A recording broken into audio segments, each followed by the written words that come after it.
Hi, Kelly. Hi, Kristal. How are you doing? Can you? Good. Kelly. So we're going to pick up from our last episode, and we've had great response, but I do think we should mention a few things. Number one, I don't think it's for children. Yeah, so I've also been asked by quite a few people what the PG rating is. And if you're progressive parents, maybe. But also, again, we never know what's going to come out of our mouths. That's the thing. We don't know what's going to come out of our mouths. The topic we're going to be speaking about. And there's going to be profanity. Yes. And maybe a bit of swearing. That just is profanity. Naturally is going to come out. Bless her. Yeah, but I didn't know that. Oh, well, now, look at us teaching each other on our show. I love it. Okay. So, Kelly, what should we talk about today? I'm very excited about the response that we had. Yes, but hold on. We were talking about you when you walked in. You were telling me about Fabian. Yeah, we're going to get to Fabian. I just want to stay on the positive note about how excited I am about the positive feedback we've had with regards to how many people are excited about this. I just think people need to understand that when we say unscripted, it is unscripted. We have nothing in front of us. No paper, no written text, nothing. We're winging it. And it's literally just conversation flowing into conversation. Yes, so they must understand that whatever comes out of our mouths... Sometimes we're going to be talking about apples and sometimes we're going to be talking about... And they can't judge us. People mustn't judge us. People are going to judge. And say... Everyone judges. It's human nature. We literally are just talking as, like we said in the beginning, as two friends, just having a conversation about everyday... Conversations and what people want to hear about. So, like I said, you thinking it, we get it. You feeling it, we get it. You thinking it, we saying it. Beautiful. So anyway, Fabian has a golf day yesterday. Beautiful golf day. He plays golf often, loves it. It's wonderful. That's his therapy. So I knew it was going to be a late one. I just didn't know that he was going to break our front door down when he got home at 10:30 last night. And okay, hold on. What time did he go golfing? I think they teed off at 10. So this is a 10 to 10, eh? Glendower, yeah. No, but he doesn't play games. Or clearly he does. So it's like trying to tame a baby bear, okay? There's no calming it down because in his mind, as soon as he stops or slows down, he's going to die. Because when you get home from monsoon and chases and hot stuff like 20 years ago or 25 years ago, you sneak into your room all quietly and you get into bed and everything's spinning and you've got to vomit in your bin. He still goes through that, even at his age. So now we've got to go outside and walk the dog. We've got to go outside and say we're now, is this anxiety outside. That's causing this? No. Or is this is just him because drunk? He's completely pissed. Okay. But he's a fun drunk, but not when you're trying to tame the bear for 45 minutes and get it inside. Anyway, sorted him out, gave him what he needed, hydrated him, I know all the tricks. And then he woke up this morning and he was fresh. But because you hydrated him so well. No, that's I am. But fresh. No conviction, no anxiety, no hangover, music blaring in the shower. And I was like, bitch, why don't you, a little bit of pain, feel something, because of what I go through when I used to drink. So I wouldn't get hangovers, but I would suffer severely from conviction and crippling anxiety the next day. Who do I need to phone? Who do I need to say sorry to? What have I done? Because drunk Kelly absolutely loathes sober Kelly. And I don't know why. But it's like drunk Kelly's out to sabotage sober Kelly. Like completely fuck up her life. So I just thought, you know what, at the end of the day, alcohol is completely toxic. It adds absolutely no value to my life. Years and years of repetitive patterns and learning. I gave up for 6 months, gave up for a year, gave up for 3 years. And each time I gave up, it was literally the most wonderful time. But then you get this creeping in self-confidence bullshit where I've got this. You know, I can have 2 glasses. No, bitch, you don't got this. You can't have 2 glasses of wine because the first glass goes down, the second glass goes down. I've got this. Third glass. Then I just don't stop. Then drunk Kelly kicks in. And then you don't know what you're going to get. Complete lucky packet drunk. As we've experienced. As many listeners are literally thinking of things coming to their minds right now as I'm saying this. So it's just, I think it's okay. If you can drink and it doesn't completely destroy your life or your mental health, beautiful. If you can't drink and you know you can't drink and it just keeps on fucking up things for you in the same way over and over again, it's okay to give it a break. Yeah, and it's funny. It's like It's okay I to can stop. drink, but if I never drink again ever in my life, it doesn't bother me at all. And I can have 1 or 2 drinks and stop at that. See, I can't. I have to stop. I have to stop drinking and take it, not like an alcoholic, not take it day by day, but I stop. And if I stop, I stop. No problem. I can still go out, have a good time, be a party. It's not a social problem for you if you don't. At all. But if I have 1 drink, then my You want stopping more. drinking's broken. Yeah. And then I just go back into the same pattern and I'm like, okay, I got this. When I don't. I've proven it over, I don't know how many years that I don't have control over drinking. Yeah, I must say, I used to drink whenever we went out, the barren days and stuff like that. 1 tequila, 2 tequilas, maybe a bottle. I was going to say, see, I buy a bottle. But it didn't affect me much. But then you know what happened? Like, I know if my nose goes numb, stop drinking, literally. It blows my mind. I've had enough. Dinkum, if my nose is numb, there's no more for me. I think I got out of hand once at the Baron. Once. And from that day, I will never ever drink again because of how bad it was. I think I had a Kelly moment. No, And it's love. not it's not a nice place to be where you don't know the next day how you've behaved, which isn't nice. That was me. And then after my incident of cannabising, I have now developed anxiety. And the alcohol brings out anxiety. That's why I don't get how people drink. Do they not get anxious? Some people don't have the same effect when it comes to alcohol because you must also remember it's a chemical. So for a lot of people, it's actually a natural depressant and it can take 2, 3, 4, 5 days for it to be out of your system. So never mind the effect that it has on your brain alone, your body, your everything. I mean, it is poison. And don't get me wrong, I'm not preaching, for goodness sake. I am one of the most amazing self-proclaimed hypocrites on earth, though.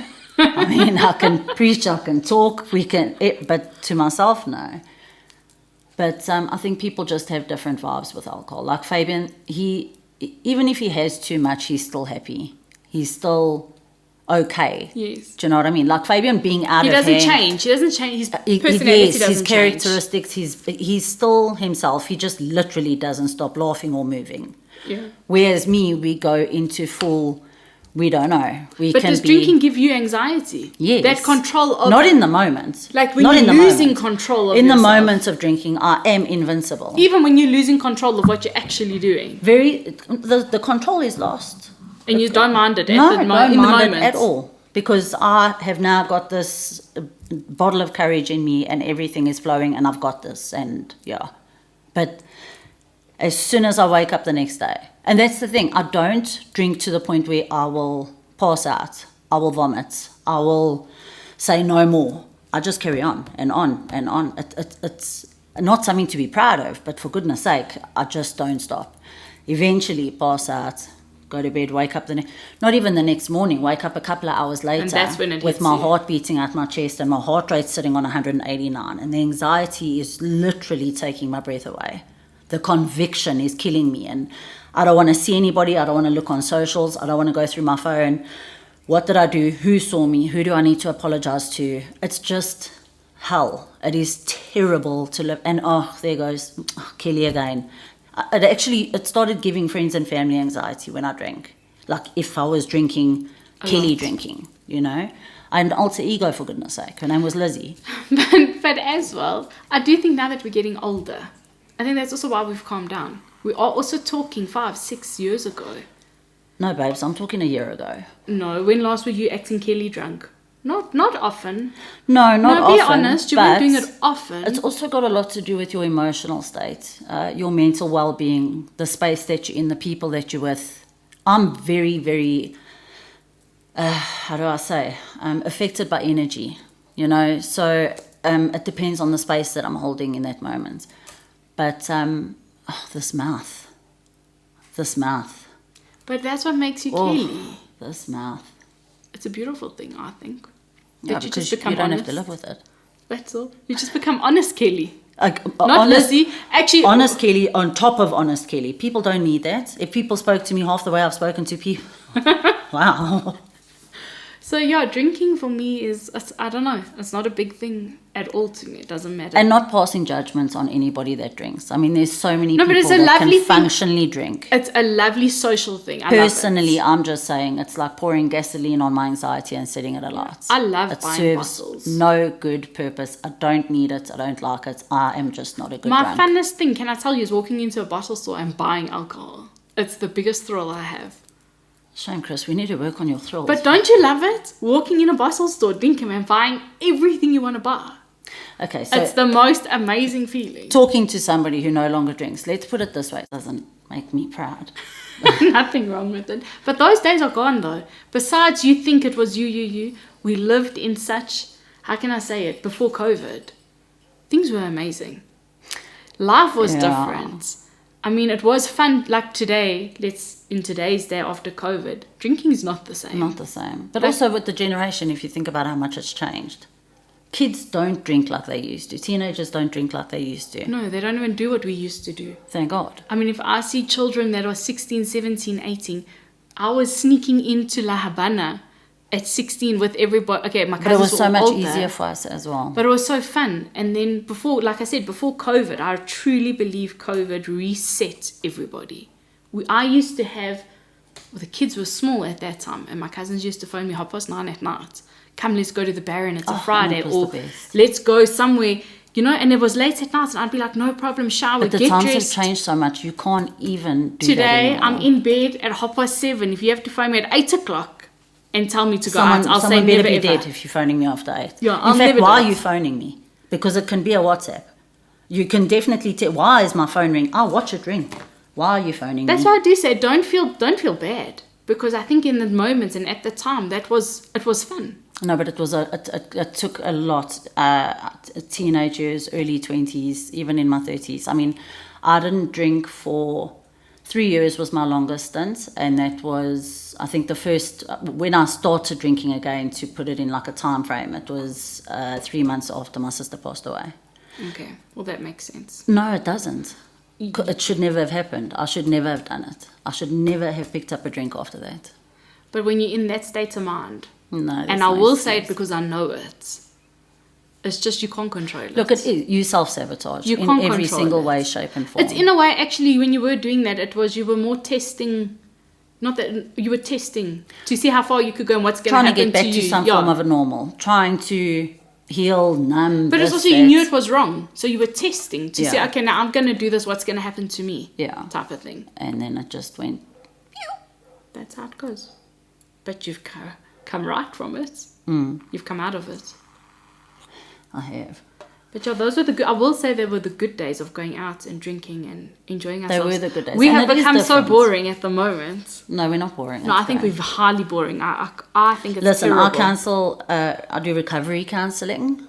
So I'll counsel at some rehabs and a whole bunch of other things. But anyway, what you see and hear people going through and what they're doing in their recovery and relapsing, and I think to myself, like, my story is actually minuscule Compared to like, what's it's the actually real world. embarrassing for me to, like, if somebody has to turn around and say, okay, counsellor, what's your story?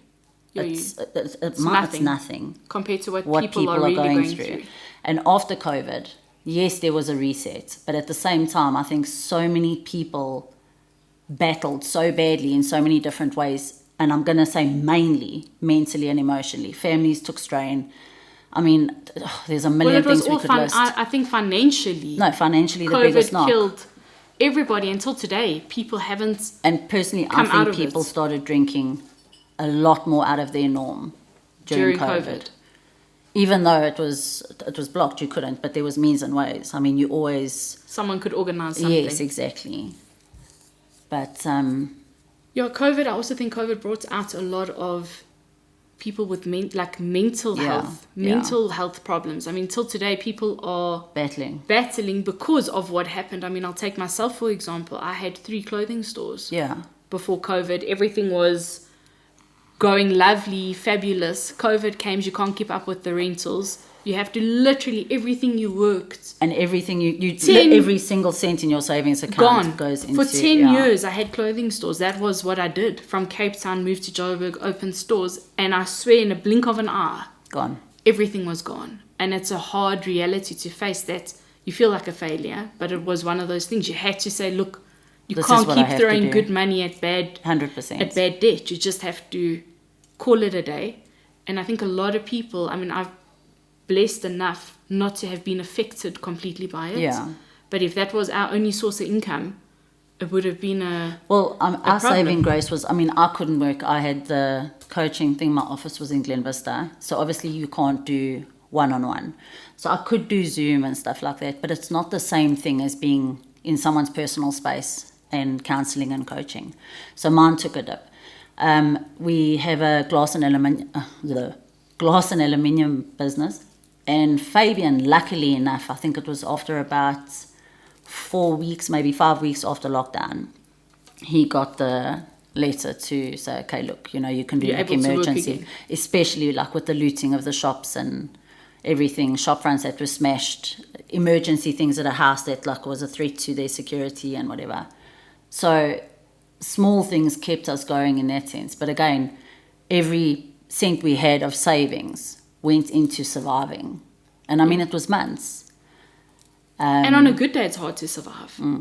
So that just added There's no recovery. We're still trying to recover to from it. catch up from it. And I think everybody's doing the same thing. I think so many people are still trying to... I've lived about 19 different lives in the last 5 years. I don't even know where the last 5 years are gone. 100%. How? Did we get from there to here? How? How is it 2020 to 2025? What have we done? I've aged. I have aged. Let's just put that out there. But it blows my mind. I've got actually no concept. If somebody says to me, how long ago was this? I'll be like, no, it was about 2-3 years ago. Meanwhile, it was 7. Exactly. It's That's what I said. insane. COVID really reset us. It put us back in our houses. We even till today, I mean, 5 years later, say to me, do you want to stay home and have supper or go to a restaurant? It's like work to go out. Don't you feel that? Look, I have become extremely lazy when it comes to that's the thing. You don't want to socialize. putting oneself together. And also, I think we've also gotten to the age where the industry I'm in, there we go, hypocrites. I don't enjoy a lot of people anymore. I just don't. But I don't know if it's age. I don't know what it is. I do feel age the same or way. learning or growth. I'm really, really, really selective with my space and who I share it with and the people that I sit at a table with. No, it's not that anything's wrong with people. I just think everyone's doing different things at the moment. Yeah.